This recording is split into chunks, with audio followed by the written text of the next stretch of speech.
बीच उमर अब्दुल्ला ने तारीखों का ऐलान होने के बाद क्या कुछ कहा, जरा उनका रिएक्शन सुन लेते हैं।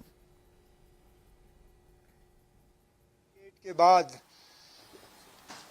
ये पहली मर्तबा है कि इतने कम अरसे के अंदर और इतने कम फेजेस में इलेक्शन जो हैं जम्मू कश्मीर में कराए जा रहे हैं। जाहिर सी बात है कि पॉलिटिकल पार्टीज़ के लिए ये एक नया तजुर्बा होगा, लेकिन मैं नेशनल कॉन्फ्रेंस के तरफ से इतना ही कह सकता हूँ कि हम पहले से ही इस दिन की तैयारी में लगे हुए थे और बिल्कुल फौरी तौर इलेक्शन कमीशन ऑफ इंडिया की तरफ से अभी जो मैं उनका प्रेस कॉन्फ्रेंस सुन रहा था, उन्होंने फ्री और फेयर पोल्स पे बहुत जोर दिया।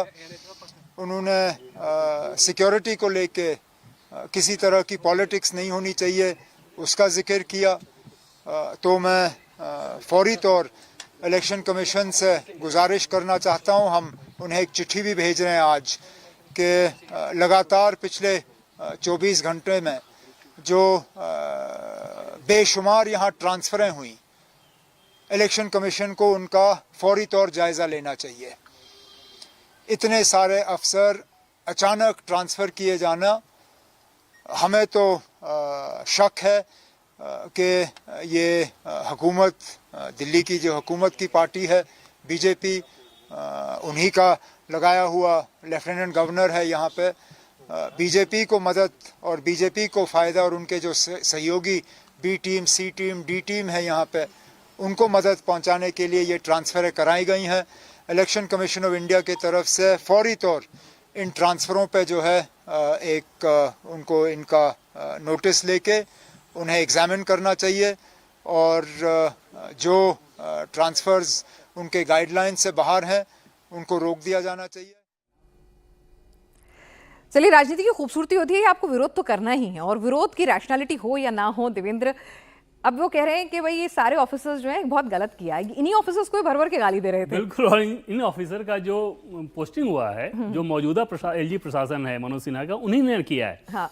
तो जब उनके प्रशासन के अंतर्गत ही इन अधिकारियों की पोस्टिंग वहां से हुई है, उसी प्रशासन के तहत अगर ट्रांसफर हो रहा है तो इसमें समस्या क्या। और ये जो ट्रांसफर हो रहा है वो ट्रांसफर हुआ है चुनाव आयोग के निर्देश के चलते। चुनाव आयोग जब वहां पे गया था तो चुनाव आयोग ने ये कहा था कि जो लोग भी लंबे समय तक पोस्टिंग हो या अपने गृह जिले में हो, वैसे लोग जिनका चुनाव में संबंध है, चुनाव संचालन से संबंध है, उनका ट्रांसफर किया जाए। उसके तहत इस काम को किया गया है। लेकिन फिर क्या फायदा, अगर चुनाव का ऐलान हो गया, आपने किसी पे आरोप नहीं लगाया, तो फिर चुनाव कैसे वो। बिल्कुल, और उसमें ऐसे क्राई बेबी बनना पॉलिटिक्स में ज्यादा सूट करता है जम्मू कश्मीर के सेंटीमेंट में, कि लोगों को आप ये बताने की कोशिश करते हैं, सफल हो या ना हो, कि देखो सब कुछ ठीक नहीं चल रहा है, देखिए कोई बड़ी नैरेटिव साजिश हो रही है। पे नुकसान हमने देख लिया है। लोकसभा चुनावों में एक नैरेटिव चला, हुआ कुछ नहीं और हो कुछ भी नहीं सकता था, लेकिन उस नैरेटिव ने काफी कुछ डेंट किया।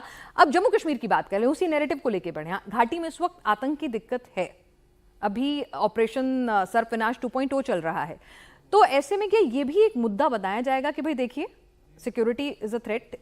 घाटी में तो मुद्दा नहीं है, जम्मू हाँ, जम्मू का रीजन भी है, घाटी में भी कुछ घाटी में तो आप देखें तो इनफैक्ट वो आतंकवादियों की वो एक रणनीति है कि घाटी में वो इतने असहाय हो गए हैं, उसके बाद जम्मू को डिस्टर्ब करने की कोशिश कर रहे हैं ताकि फोर्सेज वहां से ये आए। ये एक फैक्टर तो रहता ही रहता है। लेकिन आज के डेट में अगर आप देखें जम्मू कश्मीर में, तो इस बार ही आपने देखा होगा कि 15 अगस्त को चाहे शोपिया, बारामूला, पुलवामा, अनंतनाग, कहीं की तस्वीर उठा के देखें, अगर लोग सड़क पे तिरंगा लेकर निकल रहे हैं, और ये सिर्फ श्रीनगर की बात नहीं है, तो उससे ये समझ में आता है ना कि वहाँ के लोग भी अब इस बात को समझ चुके हैं कि एक खास तरह की मानसिकता बनाकर आप अपना उल्लू साध सकते हैं, अपने परिवार का पेट भर सकते हैं, परिवार के लिए संपत्ति अर्जित कर सकते हैं, लेकिन लोगों का काम नहीं कर सकते।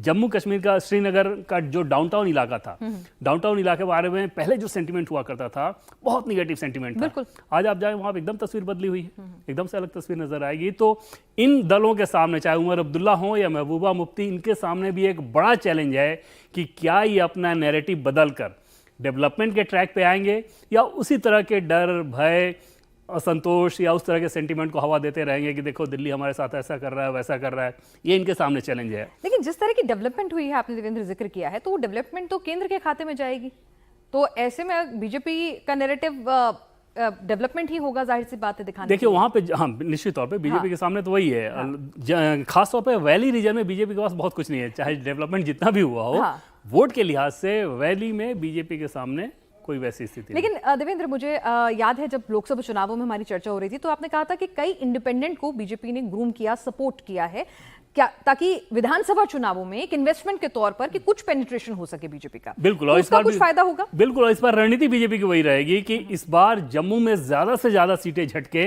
और वैली में कुछ वैसे लोग आ जाए जिनके सहारे हम सरकार बना सकें। बीजेपी की पूरी जो उम्मीद रहेगी, अब जम्मू में अगर 43 सीटें हैं, सारी की सारी जीत ले तो भी बहुमत नहीं हो सकता, सारी की सारी जीत नहीं सकते, तो वहां पर आप अधिकतम सीटें जीतेंगे।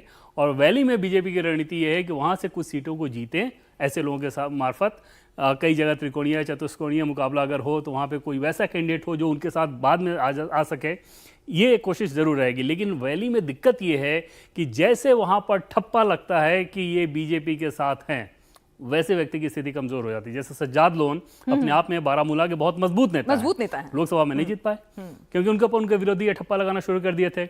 बुखारी, उनके कोई वैसी स्थिति नहीं बन पा रही है क्योंकि उनको ऊपर ठप्पा लगा दिया था कि दिल्ली से मिलकर चलते हैं। तो ये जो नैरेटिव है उसको काउंटर करना, उसको चेक करना, ये बड़ा चैलेंज है। और डेवलपमेंट अपनी जगह पे, लेकिन इस नैरेटिव को अभी तक तो वो सेंटिमेंट को काउंटर नहीं कर पाए। हमारे साथ मंजूर मीर भी जुड़ गए हैं, ग्राउंड जीरो पर क्या स्थितियां हैं वो बताएंगे। मंजूर, सबसे पहले तो आपसे जानना चाहेंगे कि फर्स्ट रिएक्शन जो तमाम पॉलिटिकल पार्टीज के हैं, उमर अब्दुल्ला का रिएक्शन तो हमने सुना, बाकी कुछ और रिएक्शन आपकी किसी नेताओं से बातचीत हुई हो, क्या कह रहे हैं वो? आखिरकार फाइनली चुनाव हो रहे हैं।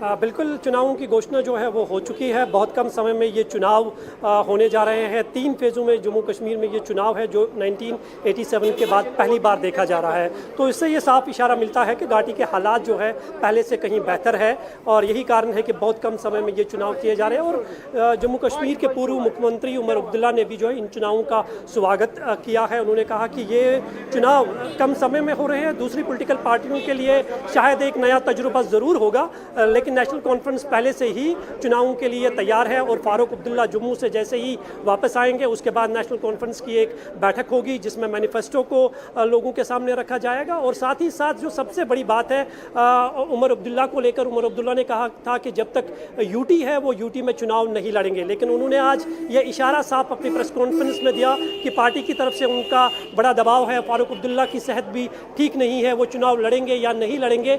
इसलिए जो है शायद ये इशारा मिल रहा है कि उमर अब्दुल्ला भी जो है वो चुनावी मैदान में उतरेंगे और चुनाव लड़ेंगे। इसका इशारा जो है उमर अब्दुल्ला की प्रेस कॉन्फ्रेंस से मिला है।